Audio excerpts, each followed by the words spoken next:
quieres sentar por acá? No, no, no, que quieras. Hola, buenos días. Bueno, yo voy a empezar. No sé si pueden poner la presentación.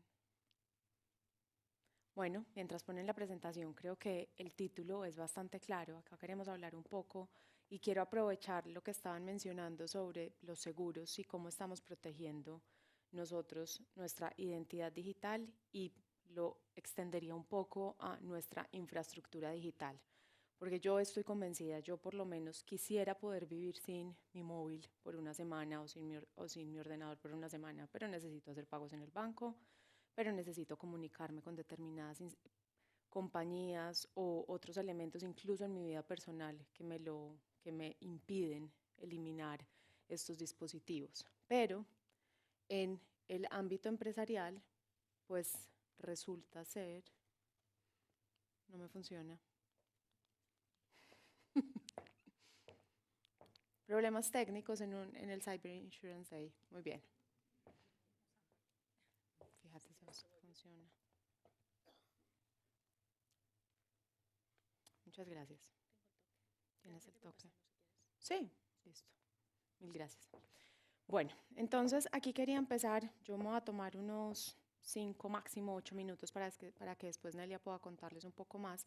Queríamos empezar con algunas cifras. Y aquí estamos hablando de cifras relacionadas con los incidentes, mucho más enfocado en empresas que en las personas, pero mostrándoles cómo el número de incidentes continúan aumentando en Europa. Acá tenemos cifras de ENISA, donde vemos que en julio del 2022 aproximadamente se habían observado más de 100 incidentes de ciberseguridad y si nos vamos al mes de julio 2023 son más de 600. El incremento es exponencial y esto es solo una muestra muy limitada.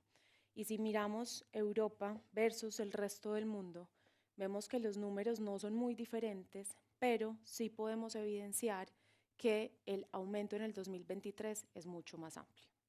Y ya si pasamos a España, que estas cifras son bastante importantes, podemos ver que en Europa estas cifras que ustedes ven en el lado, en este lado, son cifras de Marsh, de nosotros, que como gestor de riesgos y podemos evidenciar muchos de los eventos que pasan que se convierten en siniestros para el seguro. España es el tercer país más afectado en Europa. Y un punto muy importante es que las instituciones financieras, como tradicionalmente ha sido, son la industria más afectada.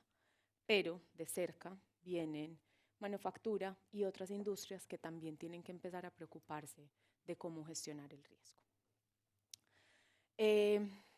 Simplemente como un ejemplo, y creo que ayuda muchísimo cómo se materializa el riesgo. Tenemos eventos de ransomware todo el tiempo estamos hablando de ransomware. Y sí, el ransomware es una amenaza muy grande, es una amenaza creciente, pero no es la única.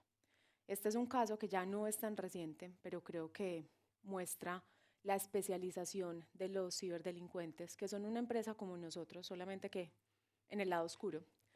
Y este es un caso de Alemania donde a través de inteligencia artificial y con espionaje al CEO de una organización lograron simular su voz con toda la entonación, con todos como las características.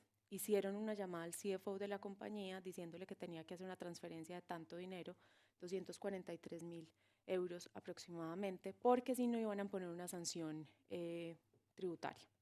El CFO estaba hablando con el CEO, hizo la transferencia, era extraño, pero pues estaba hablando con él, no fue un mensaje, fue una conversación, hizo la transferencia, 30, 20 minutos después vuelve a recibir una llamada de su CEO diciendo que tenía que hacer otro pago.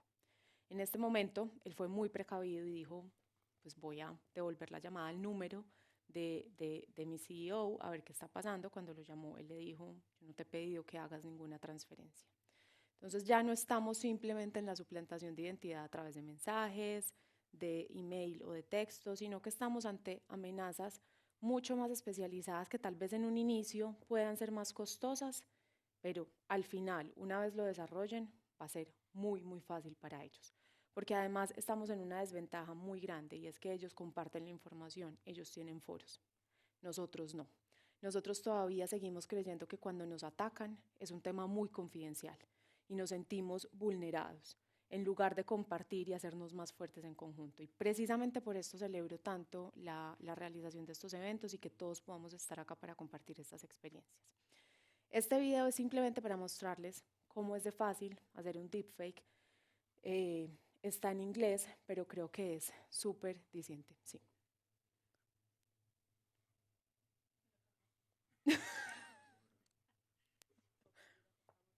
Ya, creo que nos van a ayudar. Dale otra vez. I am not Morgan Freeman, and what you see is not real. Well, at least in contemporary terms, it is not. What if I were to tell you that I am not even a human being? Would you believe me? What is your perception of reality? Is it the ability to capture, process, and make sense of the information our senses receive? If you can see, hear, taste, or smell something, does that make it real? Or is it simply the ability to feel? I would like to welcome you to the era of synthetic reality. Now, what do you see?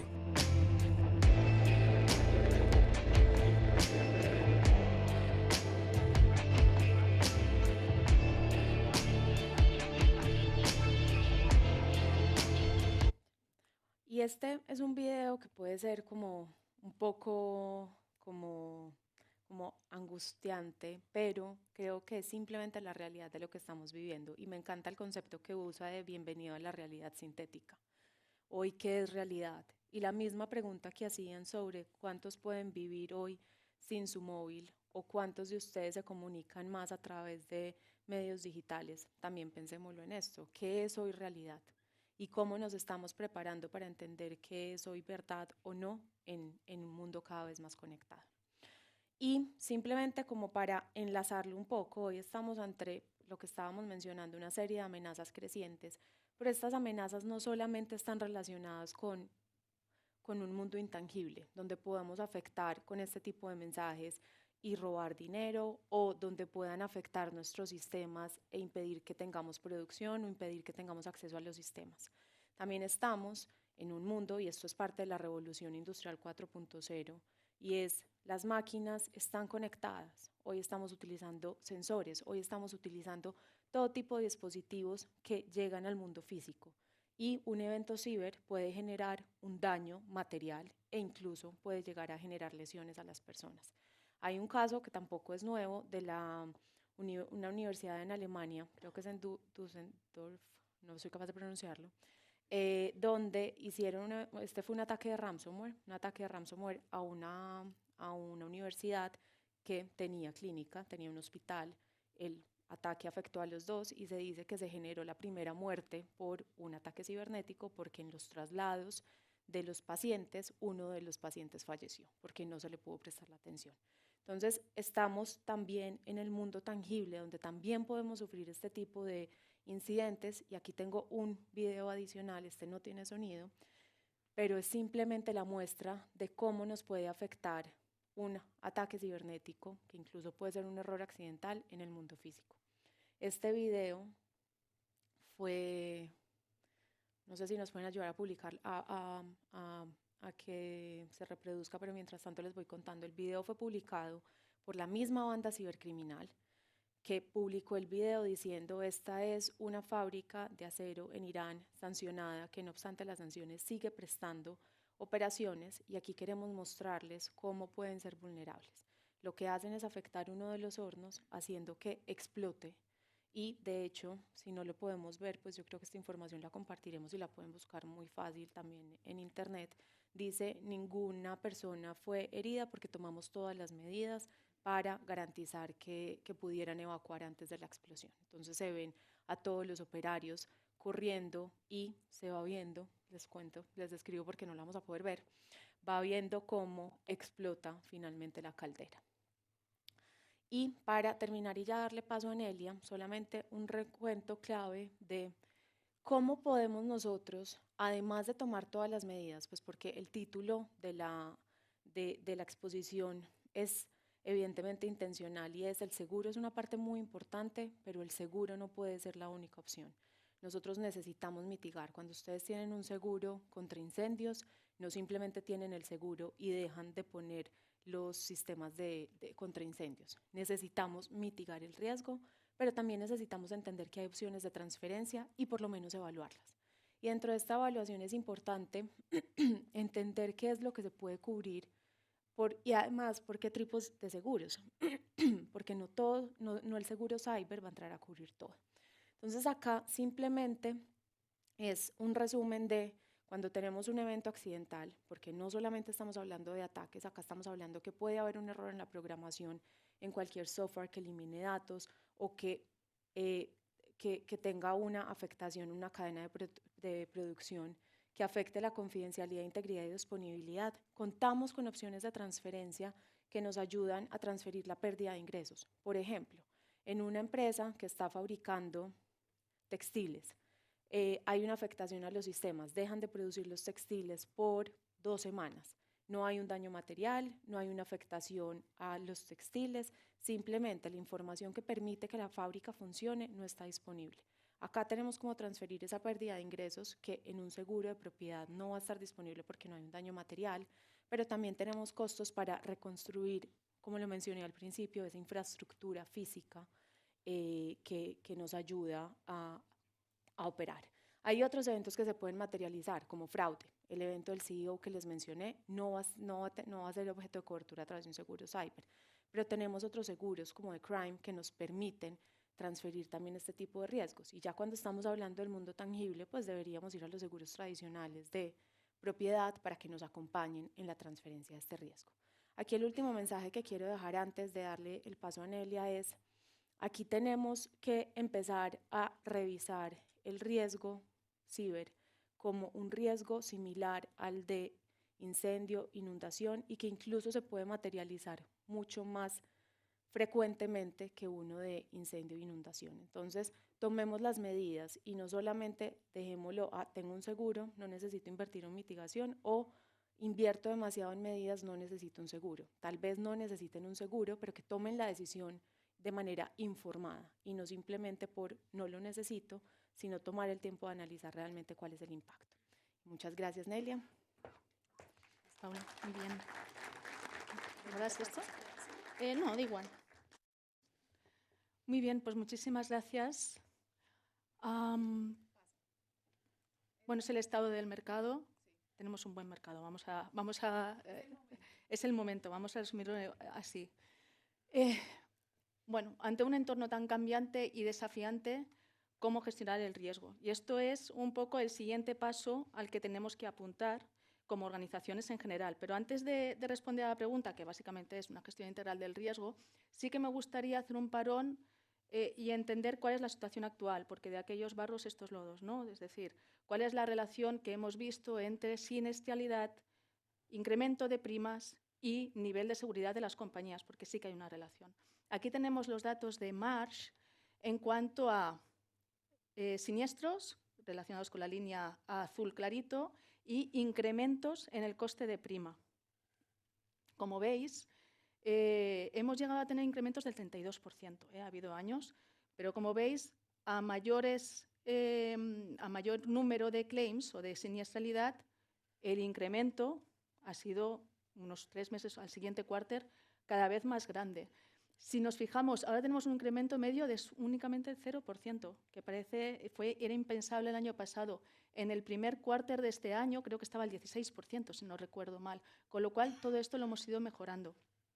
¿Cómo lo hemos hecho? ¿Qué relación tiene? Y la relación viene a ser, o la queremos explicar, en base a la curva que nosotros llamamos mitigar, transferir y aceptar, que es una gráfica representativa de cómo gestionar el riesgo, cómo gestionamos el riesgo. Básicamente muchos lo habréis visto. ¿Cuántos las habéis visto? Tú, por supuesto, porque yo contigo hablo, pero vale, lo explico muy rápidamente, es muy sencilla. Básicamente lo que vamos a tener es un conjunto de riesgos que cuando los estamos evaluando veremos que hay una serie de riesgos con una probabilidad muy alta y normalmente con un impacto relativamente menos severo, que son aquellos riesgos que desde la perspectiva CISO tenemos que mitigar a por ellos. Esos tenemos que mitigarlos. Suelen ser riesgos más automatizados, por ejemplo, o riesgos que, sinceramente, coste-beneficio de implementar un conjunto de medidas no sale a cuenta, a mitigar. Y después tendremos una serie de riesgos, normalmente con una probabilidad muy bajita, pero con un impacto muy alto para la compañía, que son los riesgos que les gusta al mercado asegurador, que son los riesgos que son susceptibles de ser transferidos. Y luego, obviamente, tenemos una serie de riesgos que son existenciales propios de la compañía. Entonces, ¿qué pasaba cuando estábamos en los primeros años de esta curva? Que los riesgos, si ves las estrellitas representan los riesgos, era completamente por toda la gráfica, es decir, no había una gestión del riesgo, normalmente en la mayoría de las compañías. De manera que se materializaban muchísimos riesgos porque no había, ya no digo gestión de riesgos, que no había un conjunto mínimo de controles para poder gestionarlo. Esto ha mejorado y se puede ver desde 2022, ha ido mejorando porque se ha comenzado a establecer una base, sobre todo en colaboración con el mercado asegurador y con el CSA, es decir, hemos comenzado a establecer una base de controles mínimos para poder reducir la exposición al riesgo. Muchos de vosotros habéis cumplimentado los famosos cuestionarios. Pues bueno, lo que nos está diciendo el mercado asegurador es, oye, poner un par de puertas y un par de cerrojos a lo que es la organización para que estos riesgos no se materialicen. De manera que lo que hemos conseguido es que la cartera de clientes de Mars, y muchas otras, pero la cartera de clientes de Mars tengan una siniestralidad mucho más baja. Y ahora vamos a ir un poco más allá. Y ahora estamos hablando de gestionar el riesgo. ¿Por qué? Porque el riesgo está evolucionando, con lo cual necesitamos integrar lo que sería la colaboración CISO y gestor de riesgos, porque cada uno habla de su tema. Tenemos la perspectiva de mitigación de riesgo del CISO, en el que desde la organización no se va a ignorar, pero bueno, se hacen las auditorías, se hacen los assessments, a partir de ahí se implementa una serie de proyectos como ITI, como hacking ético, gestión de vulnerabilidades, gestión de incidentes, tenemos el SOC, etcétera, etcétera, una serie de servicios. Por cierto, ninguno de ellos nos va a decir qué significa esto en los estados financieros de la organización, una pena. Y por otro lado, tenemos la perspectiva de la transferencia del riesgo, en el que no sé por qué se ve tan mal, no se veía así, pero básicamente lo que tiene el gestor de riesgos o financiero o la persona que se dedica a gestionar los seguros de la organización es maximizar los beneficios de la terna límite franquicias coberturas, minimizando la prima en un entorno, y me corrige si me equivoco, en un entorno concreto del estado del mercado, que nos va a dirigir si esto es un mercado duro o no es un mercado duro. Esto nos va a dirigir también la prima en sí.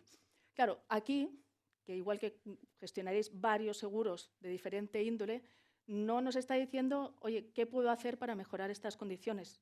Estamos condicionados al estado del mercado, pero también tenemos un pequeño recorrido para poder mejorar la terna, los beneficios de la terna y, por supuesto, reducir la prima, ¿no?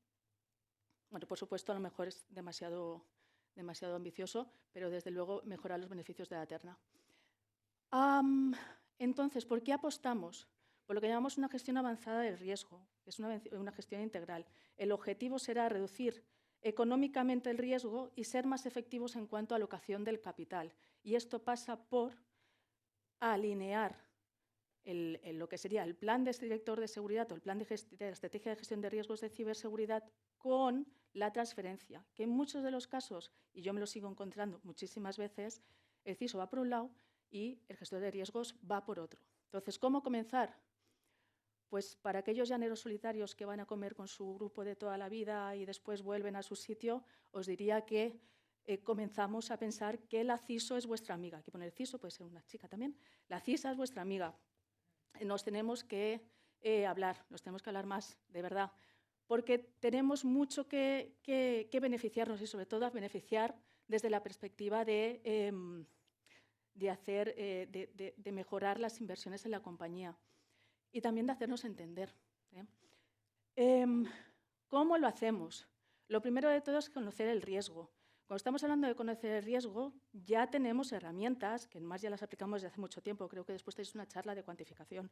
Ya tenemos herramientas de cuantificar el riesgo. Oye, vamos a cuantificar cuál es el riesgo cyber. No estamos hablando de retorno de inversión, eso no existe. Es la reducción del riesgo en términos económicos. Oye, del conjunto de medidas que yo estoy implementando, ¿cuánto me va a reducir a mí económicamente el riesgo? Y lo más importante, cuando estamos hablando de conocer el riesgo, el gestionarlo pasa por identificar qué conjunto de coberturas tengo para cada uno de mis riesgos y qué conjunto de cobertura, es decir, qué conjunto de riesgo no es transferible, porque si lo conozco, podré aplicar las contramedidas adecuadas para reducir el riesgo y reducir mi exposición. Hasta aquí sencillo, luego hay que hacerlo, pero hasta aquí sencillo. Escuchar al mercado. Y aquí voy a hacer un rondeo, escuchar al mercado y hacerse escuchar. Y aquí hablo para los CISOs. Escuchar al mercado porque el mercado de seguros es un mercado financiero, no es un mercado técnico, pero tiene muchos datos. Por ejemplo, esta semana nos han entrado 2 siniestros. Los dos muy diferentes, uno en relación a criptomonedas y otro en relación a ransomware, pero los dos han utilizado como vector de entrada un entorno no productivo, el entorno de testeo y el entorno de preproducción. Con lo cual, si alguien tiene alguna duda de, oye, necesito tener un caso de uso en el SIEM que me cubra esta parte, pues a lo mejor lo podemos considerar. Y el hacerse escuchar, básicamente porque el mercado, sin mentir, hay que mostrar nuestra mejor cara. Oye, es nuestro momento, como CISOs, de poder mostrar todo el trabajo que estamos haciendo para reducir la exposición. Con lo cual, es muy importante que estéis en la relación con el mercado asegurador también, que desde las perspectivas gestores de riesgos invitéis al CISO. Aproximación más, y ya con esto acabo. Aquí lo que tenemos en más, o lo que intentamos llevar por los clientes, es más allá de, oye, vas a necesitar una serie de servicios, estos vas a necesitar seguro. Los puedes hacer con quien quieras, nosotros los tenemos, te podemos ayudar. ¿Lo quieres con otros, los tienes que hacer. Es desde la perspectiva de vamos a transferir el riesgo para tener las mejores opciones y la mejor reducción del riesgo, vamos a ofrecerte una serie de paquetes. Este paquete, aquí hay un ejemplo, pero es completamente parametrizable. ¿Qué nos sale aquí? Pues Cyber Incident Management, obviamente esto también lo incluimos. Y esto va a depender del estado de madurez de la compañía. No todas las compañías están preparadas para un análisis avanzado del riesgo, esa es la realidad. Estamos apuntando muy alto. Pero sí todas las compañías deben estar preparadas a un nivel mínimo, al menos de health check, ¿vale? Y lo bueno si breve 2 veces. Bueno, ¿alguna pregunta? Muy bien, pues muchas gracias a todos.